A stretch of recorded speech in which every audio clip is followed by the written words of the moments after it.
Hi పిల్లలు, ఇది మీ fun and learn channel. కథ నచ్చితే సబ్స్క్రైబ్ చేయండి, ఇన్స్టాగ్రామ్లో ఫాలో అవ్వండి. ఒక ఊరిలో ఒక టోపీల వ్యాపారి ఉండేవాడు. అతను రోజు రోజులా టోపీలు అమ్ముతూ ఊళ్ళు తిరుగుతుండేవాడు. ఒకరోజు చాలా నడిచిన తర్వాత అతనికి అలసట వేసింది. అతను ఓ పెద్ద చెట్టు కింద విశ్రాంతి తీసుకోవాలని నిర్ణయించాడు. అతను తన బుట్టను పెట్టి తలపై ఉన్న టోపీని తీసి పక్కన ఉంచి చెట్టు నీడలో పడుకున్నాడు. ఒక్కసారిగా చెట్టుపైన ఉన్న కొంతమంది అల్లరి కోతులు కిందకి వచ్చాయి. వాటికి టోపీలు నచ్చిపోయాయి.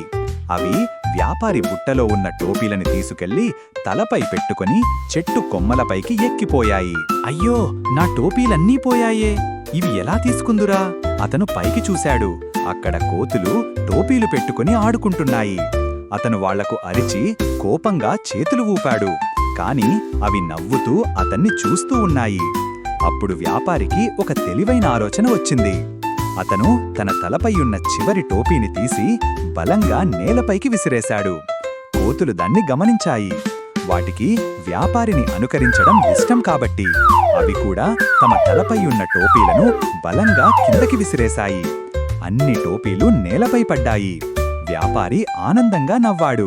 వెంటనే టోపీలన్నింటినీ సేకరించి తన బుట్టలో పెట్టుకున్నాడు. హహా, తెలివుందంటే అలా ఉండాలి. తర్వాత ఒక్క క్షణం కూడా వృధా చెయ్యకుండా అక్కడి నుంచి వేగంగా వెళ్ళిపోయాడు. కోతులు ఆశ్చర్యంగా చూస్తూ మిగిలిపోయాయి.